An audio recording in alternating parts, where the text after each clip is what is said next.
hijrah is not spiritual defeat. It is strategic strategy and long-term intelligence. The hijrah is not defeat. It is long-term planning.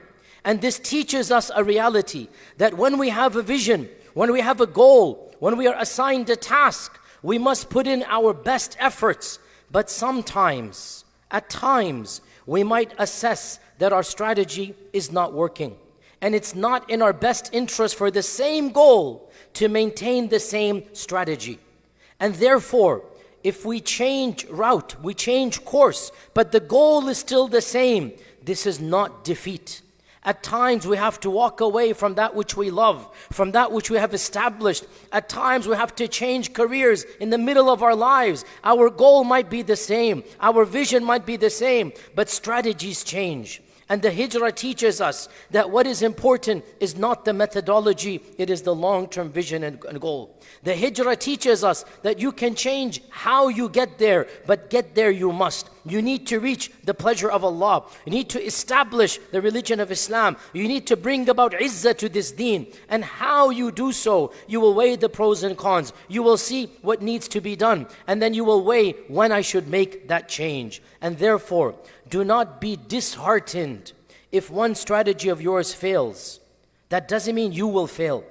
Do not be disheartened if there's an impediment, a roadblock, if you lose something that was precious to you. The Prophet ﷺ lost so much, so many of his family and friends, so many of the Sahaba were persecuted, they lost their lives in Mecca.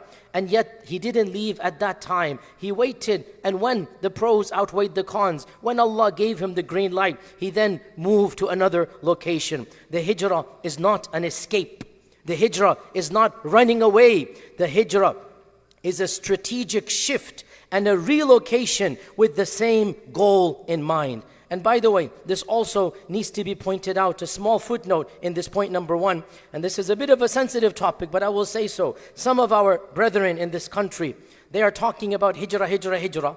And they like to go to nice, cushy jobs, other places in the world. May Allah bless them. It's halal to live anywhere.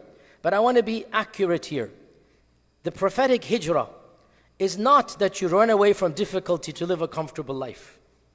I'm being honest, factual. If you want to have a good job, you want to go live somewhere, great. But when you say hijrah, then you are invoking a religious sentiment. If you say it's a good career, I want to hear the adhan, I want to go live in a country, khalas, it's good. Ardullahi wasi'ah. But to say that this is for the sake of Islam, I'm sorry, I'm going to give a gentle pushback here. The Prophet ﷺ himself was persecuted. He lost loved ones. Sahaba died. When the going gets tough, you don't just run away.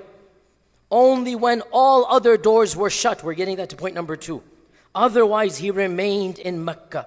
Because the goal of hijrah is not comfortable living.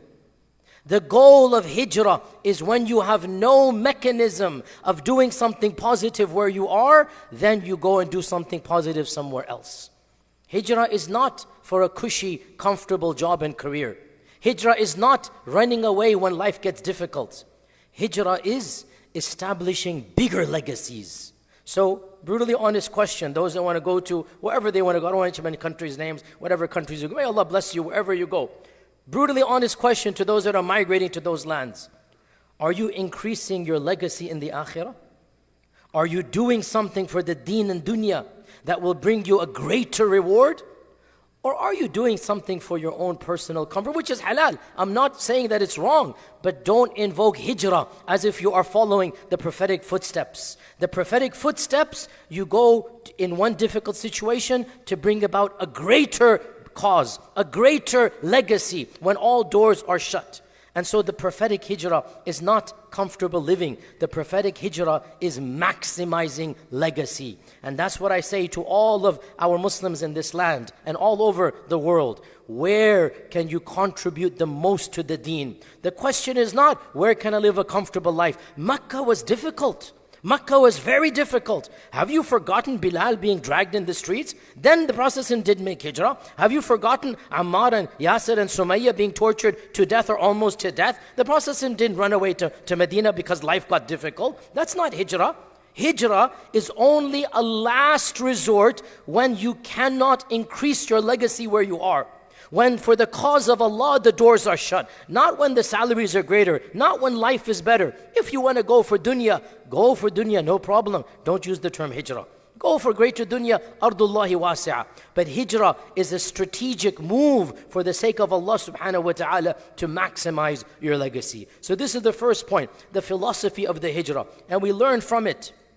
Tactics can change. Locations can change. Geographies can change. That is all fine. And it is not a failure. Because sometimes even in those tactics, it's not as if Mecca was a failure. A'udhu billah. Mecca laid the foundations for the conquest of Mecca. The preaching of Mecca got you the best of all the Muslim converts. The muhajirun, the creme de la creme are from the converts of Mecca.